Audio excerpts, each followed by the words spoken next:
The Lord be with you. And with your spirit. Reading from the Holy Gospel according to Saint Matthew. Glory to you, O Lord. Jesus took with him Peter and James and his brother John and led them up a high mountain where they could be alone. There in their presence he was transfigured. His face shone like the sun and his clothes became as white as the light. Suddenly Moses and Elijah appeared to them. They were talking with him. Then Peter spoke to Jesus.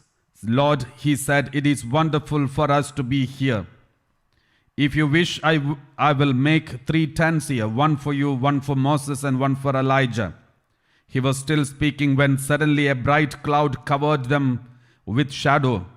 And from the cloud there came a voice which said, this is my son, the beloved. He enjoys my favor. Listen to him. When they heard this, the disciples fell on their faces, overcome with fear. But Jesus came up and touched them. Stand up, he said, do not be afraid. And when they raised their eyes, they saw no one but only Jesus. As they came down from the mountain, Jesus gave them this order: tell no one about the vision until the Son of Man has risen from the dead. The Gospel of the Lord. Praise to you, Lord Jesus Christ. Please be seated. My dear brothers and sisters, today we would like to discuss and reflect about the transfiguration of our Lord Jesus. Transfiguration of our Lord Jesus. You know, this is one of the most powerful miracles that Jesus had. All the other miracles are performed for others, but this is a miracle that happened to him, where he is transfigured. And his body was shining like the sun, like sun. So his body was shining like sun means sun has power, the light comes from itself. The moon is only a reflection. Sometimes moon is shining because the sunlight falls on the moon and moon reflects the lights. So that's what happened to Moses, because Moses was talking to God for 40 days and then after that his face was shining. And it was like a reflection of the light of the most heavenly Father. But in Jesus' case, he was shining like the sun. That means the light comes from himself. It is not a reflection, but it is coming from himself. But because Jesus is God. Jesus is God. So he was giving a pre-taste of his divinity in front of the disciples. So my dear brothers and sisters, I would like to speak both things. One is theological aspects of it, and the second one, a practical aspect of it. Many a time I have noticed when people are not interested in theology, and people are not interested in knowing Jesus. And many people, even, the preachings that we upload and everything, one thing we have noticed about the theology of Jesus, many people are not interested.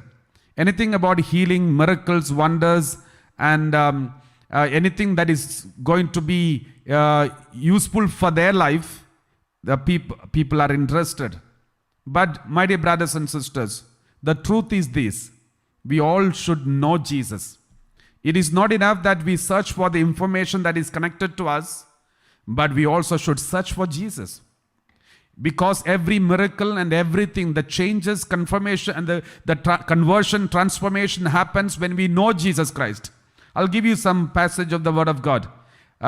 Before that, let me give you some connection about what happened in today's reading. Gospel of Matthew chapter 17, that is what we read, the transfiguration. What did Jesus speak just before that? Just before that, what was the conversation? Just before that, if you check the Bible, just before the transfiguration, Jesus is revealing his mission. He is telling the disciples that I'm going to die. I will be crucified, I will be tortured, I will be crucified, and I will be dead. Then he said, if anybody wants to follow me, take up your daily cross and follow me. That means he is revealing his mission. Transfiguration, he revealed his glory. Just before that, he revealed his mission. And if you go little further, just before mission, revealing his mission, you can read the Peter's declaration about the identity of Jesus. Peter said, "You are the Son of the Most High." Then Jesus said, "It is not flesh and blood that revealed these things to you, but the Heavenly Father has revealed these things to you." So Jesus is revealing his identity. So now you can see, if you take step by step, first he revealed who he is, his identity. Then he revealed his mission, what he is going to do. He's going to die on the cross. Third one, he revealed the glory, the resurrection. What happens after the death? Resurrection. So this is the 3 steps. And this is what you can see here. First, he revealed his identity, who he is. Then he take them to the suffering, crucifixion, suffering, death. Then he take them to the Mount Tabor, glory. So this is whole mission of Jesus is here in this passage, in this area. And this is where we need to understand. If anybody wants transfiguration, the first step is you should know the identity of Jesus. Second is go through the suffering of our life and face it. Third is, then after the suffering, there is a transfiguration. There is a glory that is waiting for you. So this is what Jesus wanted to tell his disciples. That is why the sequence, just look at the Bible. If you read the Bible, you can see the sequence. First, Peter's declaration about the identity of Jesus. Then Jesus foretells about his death and resurrection and self-denial, cross and self-denial. Then next topic is transfiguration. So these 3 things, please don't forget, my dear brothers and sisters.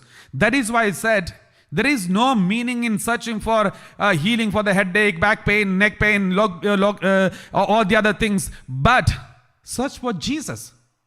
Let us know Jesus. Knowing the identity of Jesus. Who Jesus? Who is Jesus for me? Do you know really who Jesus is? Because the most important thing the Bible is preaching and teaching us, know Jesus.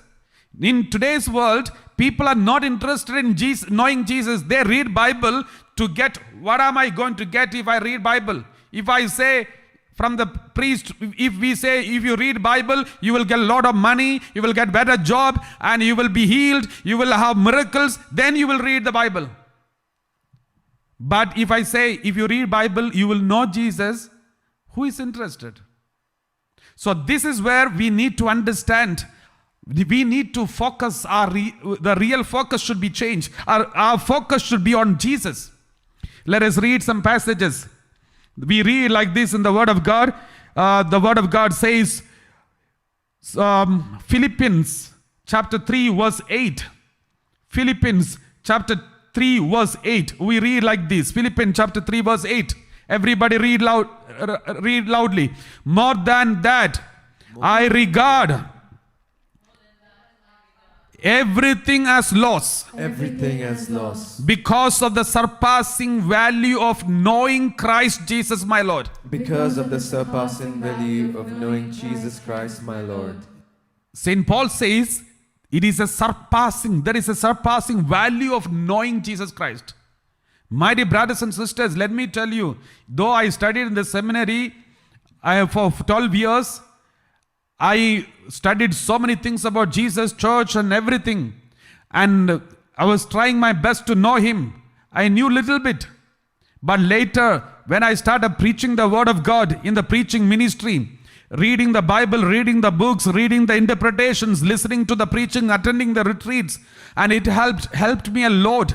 My whole attitude that I had towards the Bible some years ago and the attitude I have right now towards the Bible is totally different.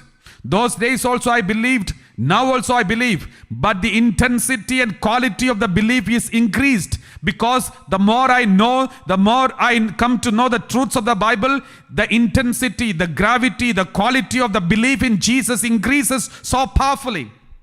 And it is also reflected in my ministry. My dear brothers and sisters, the more you know Jesus, the more the glory will be revealed in your ministry. It is very important, my dear brothers and sisters, we should know Jesus more. We were giving Bible studies these days continuously every weekend, 2 hours each for many people who have registered for the Bible study. We were giving a Bible study for so many hundreds of people every week. It was about the Old Testament roots of the Eucharist. So the connection between Old Testament and New Testament.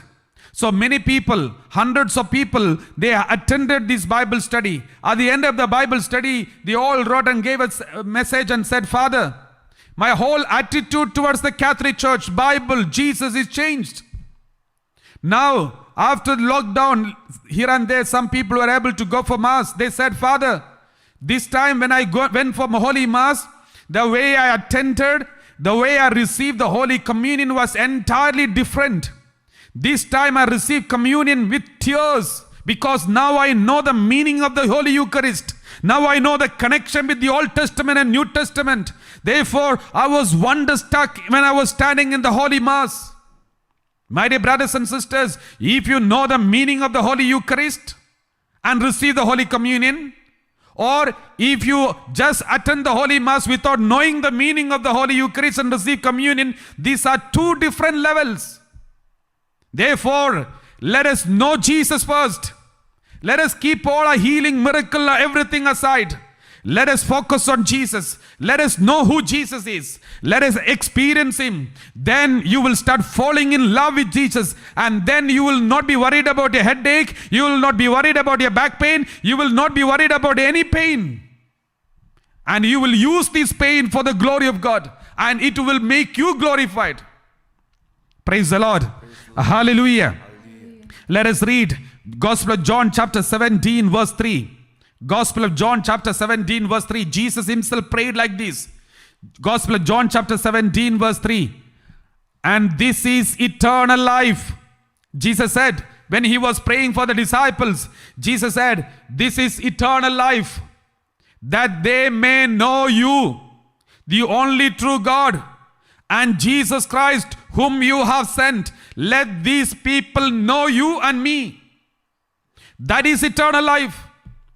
Anybody wants eternal life among those who are watching and attending this service? Let me tell you, if you want eternal life, don't pray for healing. Don't pray for anything else. That will come when God wants to give you. That you don't worry. But pray and try your best to know Jesus. Know the Heavenly Father and know Jesus. That is eternal life. Knowing Jesus is eternal life. Therefore, if somebody speaks about Jesus, then suddenly don't escape from that place. Many people are interested only when healings and miracles are announced, healing and deliverance is announced, or some other messages connected to their personal life is announced, then they are interested. It is not good, my dear brothers and sisters. That is not what we are supposed to be searching for. Let us read another passage, Gospel of John chapter 10 verse 14. Gospel of John chapter 10 verse 14. We read like this. I am the good shepherd. I know my own and my own know me. Can Jesus look at you and say, you really know me? Can you tell yourself, yes, I know Jesus very well? My dear brothers and sisters, we are all trying our best to know Jesus. We should continue knowing Him. Praise the Lord. Praise the Lord. Hallelujah. Hallelujah. 2 Timothy chapter 2 verse 23. 2 Timothy chapter 2 verse 23. Let us read. 2 Timothy chapter 2 verse 23. Have nothing to do with stupid and senseless controversies. You know that they breed quarrels. Therefore, there is no meaning in entering into quarrels and disagreements. There are many people, they don't know much about the Bible, but they are bringing their own ideologies about heaven and earth and about God. My dear brothers and sisters, we never read the Bible, but we have so many discussions. We have our own Gospels written, the fifth Gospel. First Gospel, Matthew, Mark, Luke, John, and fifth Gospel, myself. So this is how many people, they interpret Bible according to their taste and imagination, but they have no time to read the Bible. This is dangerous.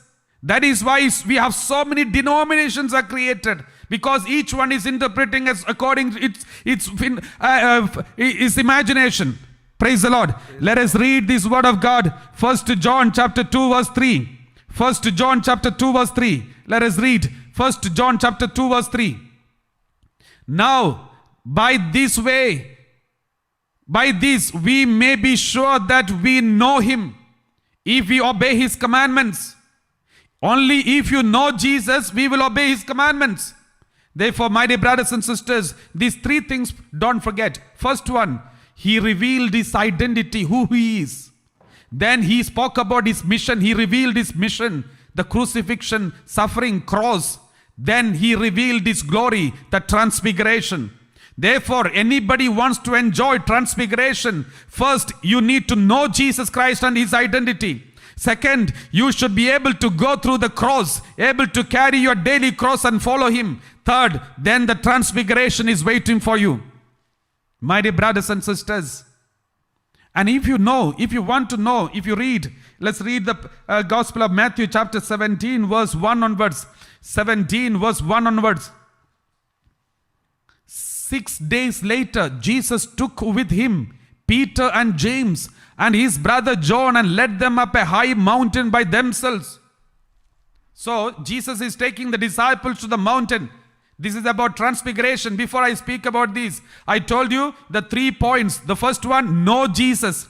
Second one, he revealed his mission. First he revealed his identity, then he revealed his mission, and third one, he revealed his glory. So knowing Jesus is very important if you really want to evangelize, if you really want to follow Jesus. If you really want to follow Jesus. That is why Jesus said he revealed his identity first. Then he revealed his mission of cross. Many people fail in the mission because they don't know the identity of Jesus. They don't know Jesus. Only if you know Jesus, you will never fail in your mission.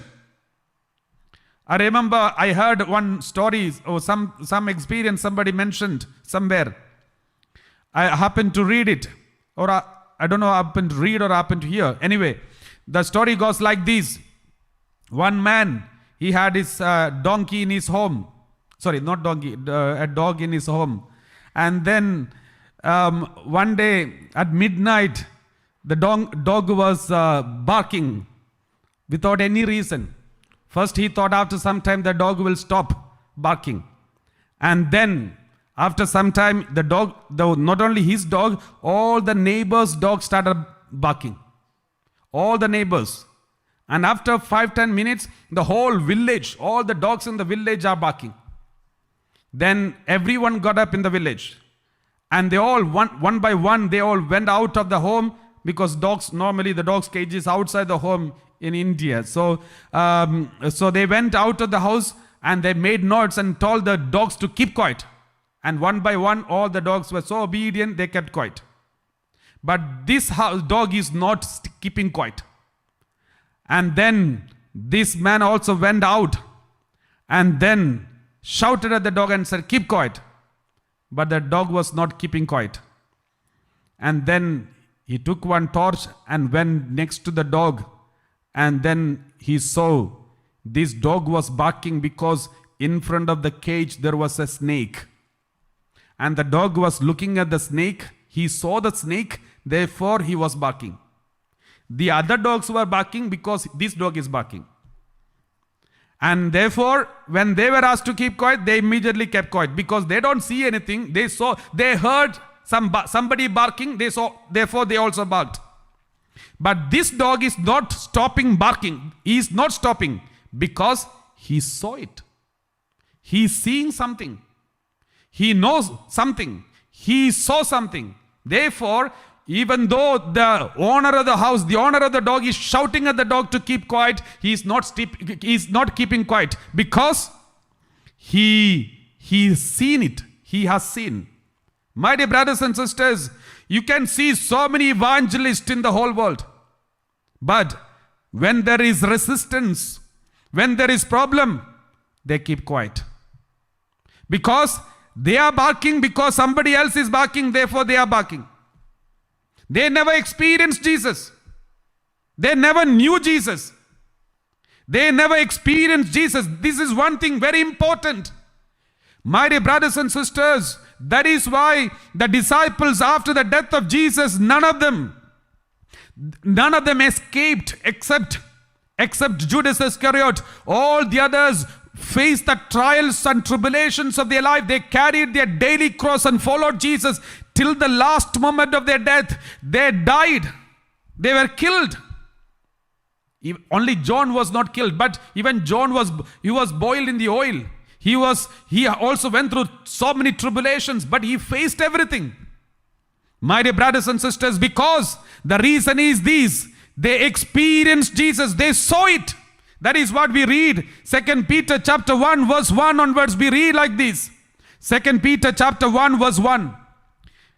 2 Peter chapter 1 verse 1. Simeon Peter, a servant and apostle of Jesus Christ, to those who have received a faith as precious as ours, through the righteousness of our God and Savior Jesus Christ. Verse 2. May grace and peace be yours in abundance in the knowledge of God and of Jesus our Lord. Verse 3. See, verse 2, once again read. He says, Peter said, may grace and peace be yours in abundance in the knowledge of God. In the knowledge of God and of Jesus Christ. You know, the peace and grace will be in abundance when you increase in the knowledge of God and knowledge of Jesus. The grace and power, grace and peace will be in abundance in you only when you know Jesus Christ. Not when you experience miracles. Not when you experience healings. You will get healing today of your headache, and tomorrow you will have back pain. Then you will have to come for healing of the back pain, and then you will have leg pain. My dear brothers and sisters, it is not that we are supposed to searching for, but Bible says knowledge of God and knowledge of Jesus Christ. Knowledge of the Heavenly Father and His Son Jesus Christ. May grace and peace be yours in abundance in the knowledge. Verse 3. Verse 3 we read, His divine power has given us everything needed for life and godliness through the knowledge of Him who called us by His own glory and goodness. See, Peter says, His divine power has given us everything needed for life and godliness through the knowledge of Him. That is why I said, more than healing, more than miracle, we all should search for Him. We should know Him. We should know Jesus. If I'm right, I don't know whether I'm right, but this is what I heard somewhere about Padre Arupe. He's one of Jesuit superior general. He died and he's in the process of canonization. After his studies, he was supposed to go for medicine. He got a scholarship to go for medicine. Along with that, he also had an intention to go and join this seminary to become a priest.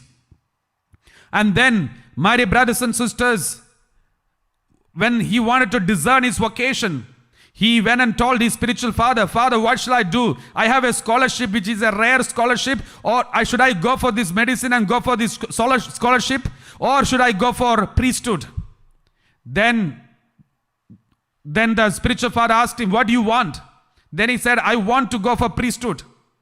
But then the spiritual father said, have you seen Jesus? Then he said, no.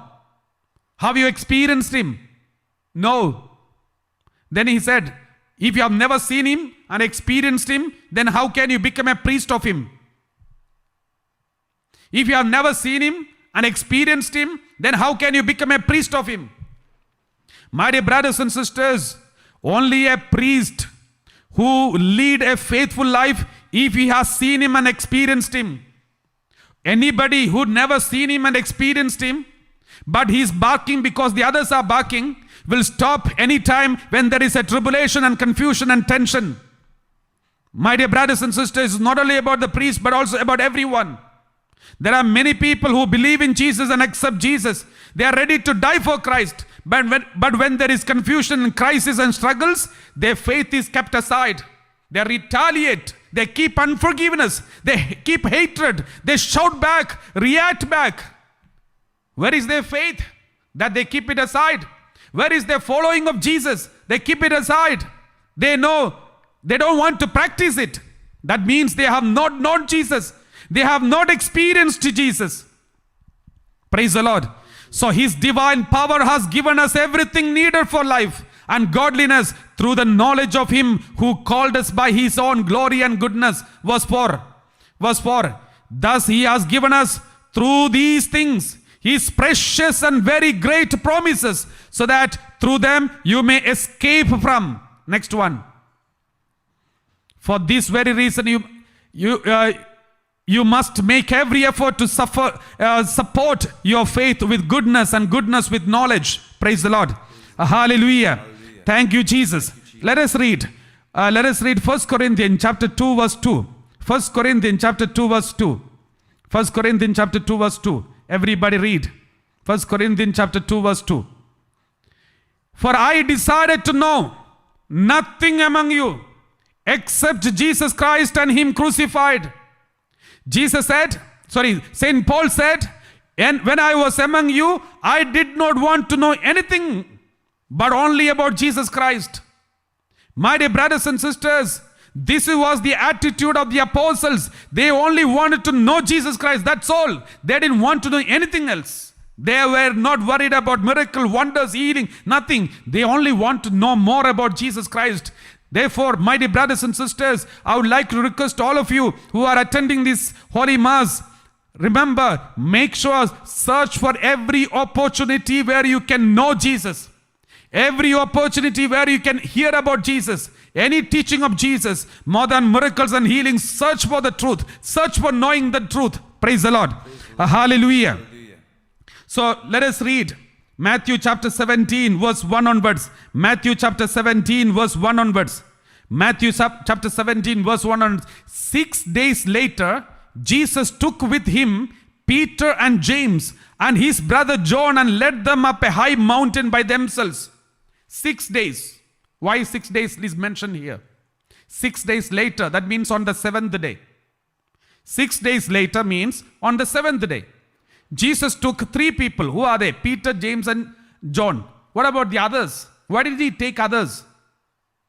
Why is He showing partiality? He is only giving 3 people a special experience, but not for others. There are reasons why these. The teaching, if you know the Bible, you will understand the connection. Because Jesus is the new Moses. The Old Testament Moses and New Testament Moses. Jesus is 100% prophetic human being. A prophet who is a human being. A prophet like Moses. More powerful than Moses. And therefore, he is 100% prophet and 100% God. Word became flesh. 100% God and 100% prophet. Who is a man. Praise the Lord. So, in the Old Testament, when God spoke to Israelites directly, Israelites were shocked. They were frightened. The moment God opens His mouth, because of the glory of His voice, the impact of His voice, the human beings could not stand next to the Mount Sinai. They started running away. Some people fainted and they were so scared. Then they shouted to Moses and said, Moses, you don't allow God to speak to us. We will die. Don't allow God to speak to us. We will die. You come and speak to us. You listen from God and you come and speak to us. We don't want God to speak to us because we will die. Because they had only 2-3 experiences of God speaking to them in the thunderous voice, like thunder and lightning. Then they got scared. They cried. Some of them fainted. Some of them ran away. Then they said, God, you don't speak to us. Then what did God say? God said, yes, what they said is right. If I speak to them, they won't be able to take me. They won't be able to grasp the impact of it. They will die. Therefore, I will send my word, and my word will become a human being and will come and speak to you. My word will become human being and speak to you directly. Just like human beings speak to you, my word will speak to you. That is why when Moses spoke to the Israelites, Moses said, thus says God. Thus says God. But when Jesus came and said, I said to you. He didn't say, thus says my Father. He never said that. He said, I said to you. Did you hear like this? Eye for an eye, tooth for a tooth, but I said to you. You know, there is this famous teaching about I am sayings of Jesus. I am sayings. Almost all the teachings of Jesus, he said, I said to you. Because he is the Father's word became flesh and came and spoke to them.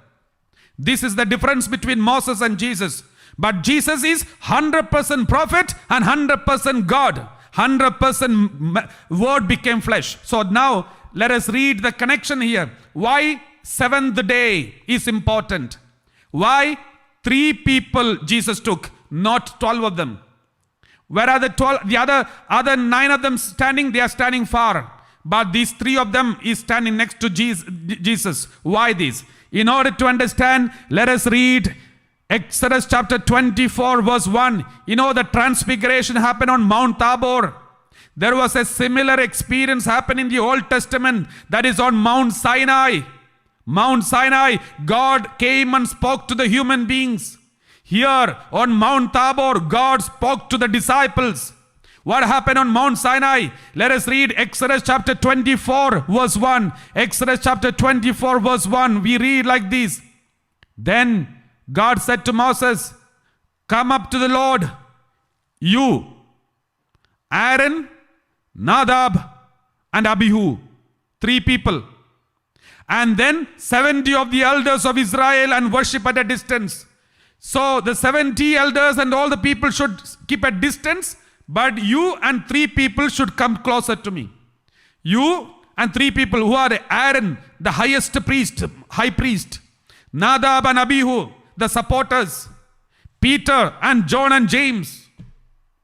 Jesus took Peter, John and James to the mountain. The others were keeping at a distance.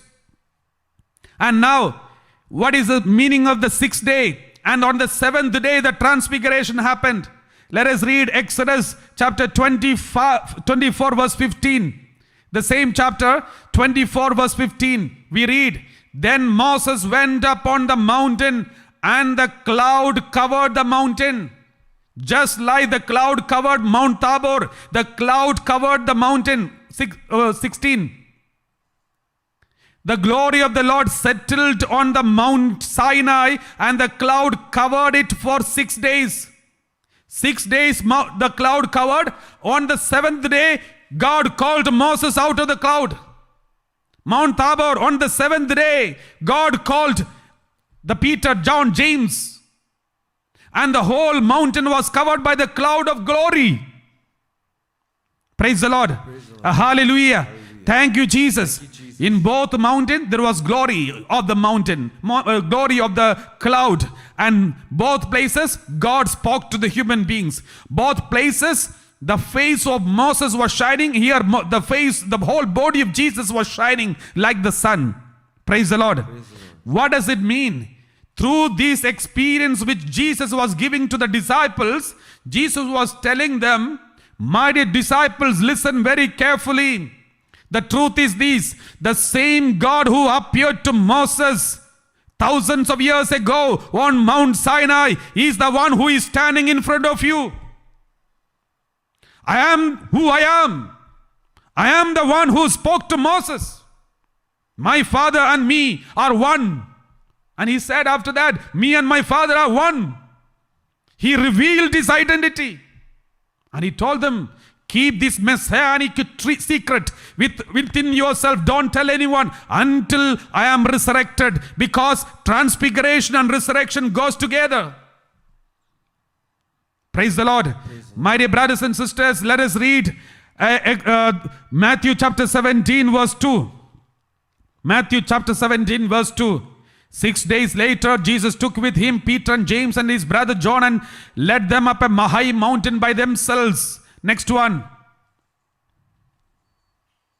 Verse 2. Suddenly there appeared, and he was transfigured before them.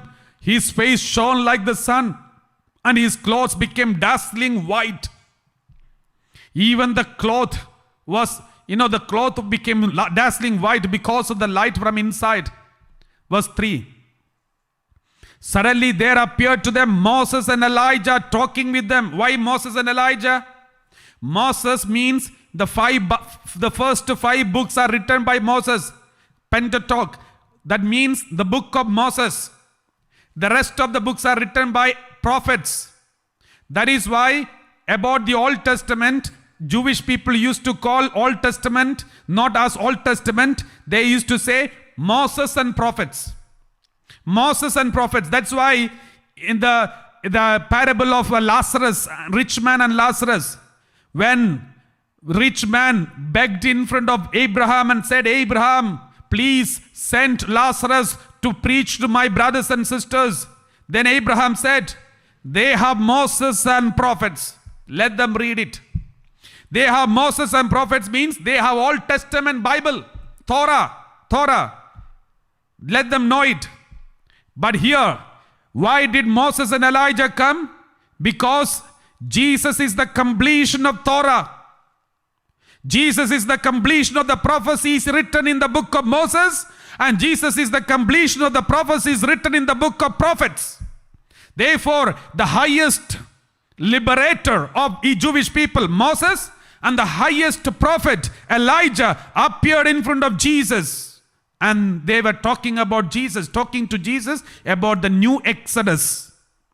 There is a new Exodus. Praise the Lord. Hallelujah. And then continue reading verse 4. Then Peter said to Jesus, Lord, it is good for us to be here. If you wish, I will make 3 dwellings here, one for you, one for Moses, one for Elijah. Then Peter started preaching. And he said, okay, everyone is here. It's a very good experience. Therefore, let us make 3 tents. One for Moses, one for Elijah, one for Jesus. And we are ready to sleep on the floor. So, and next one, verse 6. Verse 6. When the disciples heard this, they fell to the ground and they were overcome by fear. It's the same experience when it is written in Luke 9:29. Luke 9:29, when it is written there, we read like this. Luke 9:29. We read like this. Luke 9:29. And while he was praying, the appearance of his face changed and his clothes became dazzling white. Next one. Suddenly they saw 2 men, Moses and Elijah, talking to him. Verse 31. They appeared in glory and were speaking of his departure. Even they were in glory. That means all the dead people, once they died, they are not dead forever. They all have a resurrection. My dear brothers and sisters, the promise of God for each and every one of us, we have a life after death. After death, we also will be alive. And our body will be like dazzling white in the glory. They also appeared in glory the same way. You and me will appear in glory in the presence of God. We have access in front of our Lord Jesus. We can discuss with Jesus face to face. All these things are possible after our death. This is the promise that God wants to give us through this example. This incident. They appeared in glory and were speaking of his departure, which he was about to accomplish at Jerusalem. Now Peter and his companions were weighed down with sleep, but since they had stayed awake, they saw his glory and the 2 men who stood with him. And then what verse 33? Just as they were leaving him, Peter said to Jesus, Master, it is good for us to be here. Let us make 3 dwellings, one for you. Next one. Continue. Next one. Master, it is good for us. That is, just as they were leaving him, Peter said to Jesus, Master, it is good for us to be here. Let us make 3 dwellings, one for you, and one for Moses, and one for Elijah, not knowing what he said. This is very important. He is preaching many things without knowing. This is one problem of the first pope before he knew completely about Jesus. Therefore, that is why St. Paul says, first I want to know Jesus. There is no meaning in entering into discussions without even reading the Bible. There are many people who send many questions, many arguments, without even knowing the Bible, without even reading the Bible. There are, out of 100% of knowledge about Jesus, we don't know Not even 1% properly. Without even knowing 1%, we are entering into discussions and arguments, and we are speaking too much. My dear brothers and sisters, though I have studied these many years in the Bible, I know one thing. I don't know many things in the Bible. But I just follow it and I just believe it 100% because it is my Jesus who spoke to me through this word of God. Praise the Lord. Hallelujah. I'm trying my best to know Him more and more each day. That is why this live streaming is helping all of us. It helps us to read and more and understand Jesus more and more. And it helps you to listen to about Jesus more and more. Let us grow together. Let us grow together, my dear brothers and sisters. Let us continue reading Gospel of Matthew chapter 17. And then Jesus said, verse 7. But Jesus came and touched them, saying, "Get up and do not be afraid." And when they looked up, they saw no one except Jesus Himself alone. When they got up, they didn't see Moses, they didn't see Elijah, only Jesus is remaining. My dear brothers and sisters, most powerful liberator of Jewish people, Moses, he disappeared. The most powerful prophet, Elijah, he also disappeared. Only Jesus remains. What does it mean? Don't put your trust, don't put your dependency on most powerful people of this world. They all will pass. They all will disappear. But Jesus stands forever. Jesus remains forever.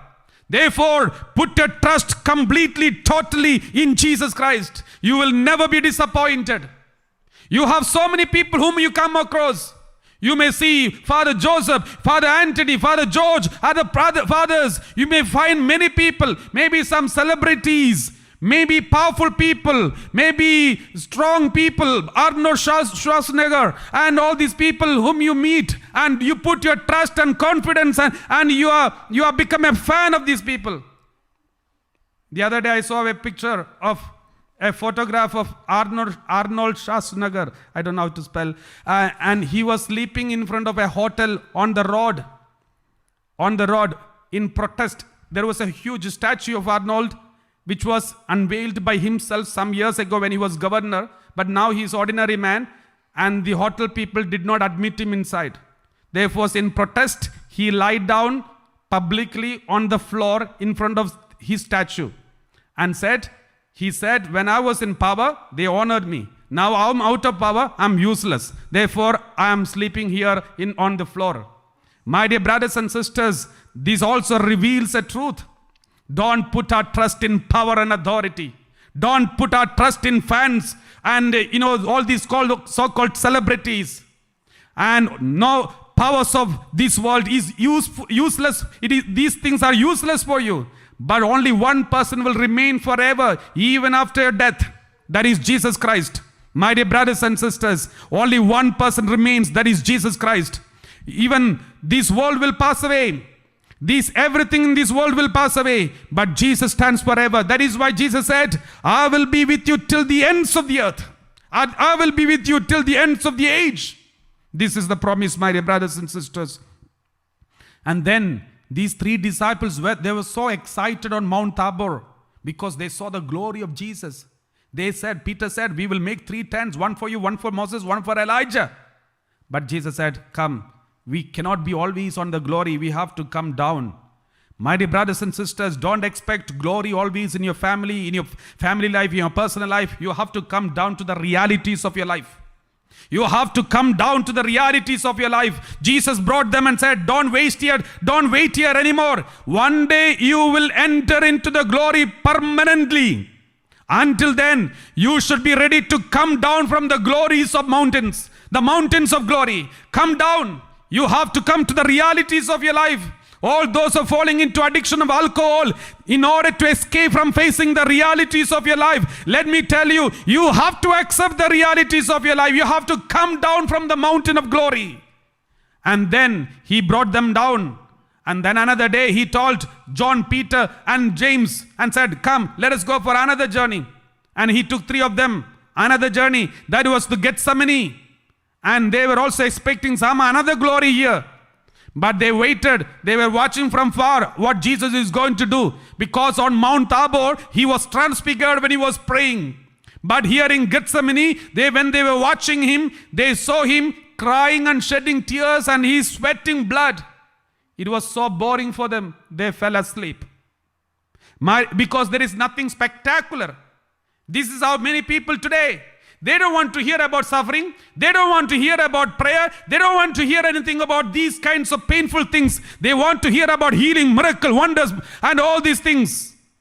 Otherwise, if we speak about theological aspect, they will sleep. Or just disconnect the connection because it's live streaming. Otherwise, they had no choice or sit there. But now this is one problem. And the disciples, they saw Jesus was crying and shedding tears and sweating blood. Then they slept. Then Jesus came and said, please be awake. Just until 9 o'clock. The live streaming is, please be awake and pray with me. Praise the Lord. But they said, even 9 o'clock is too much. And then they slept. Praise the Lord. And then, my dear brothers and sisters, what did they say? And then the truth is this. That is why when soldiers came and took hold of Jesus, Jesus said, whom are you searching for? They said, Jesus of Nazareth. Then Jesus said, if you're searching for me, I am he. Let these men go. Let these men go. What does it mean? Jesus knew on Mount, the Tabor of glories, there are many people to sit with me. On Mount Tabor, the disciples wanted to be there. They said, we will make tents, we will make palaces, we are ready to be here forever. Glories of Tabor, there are so many to sit next to you, support you, help you, make tents for you, ready to do anything for you. But in sorrows of Gethsemane, there is nobody with you. You are left alone. You have to shed your tears alone. That's the reason Jesus said, if you are searching for me, I am he. Let these men go. I don't need anyone. My life I have to live alone. I will live it alone. My Father is waiting for me on Mount Tabor, Mount Calvary. My Father is waiting for me on Mount Calvary. I am going towards him. Only my Father for me. That's why I said, all these powerful people will disappear. Moses disappeared. Elijah disappeared. All these people, celebrities, everyone whom you became a fan for. You are a fan of somebody. But all these things will disappear, my dear brothers and sisters. The only one person will remain. Your Father in heaven and Son Jesus Christ and the Holy Spirit.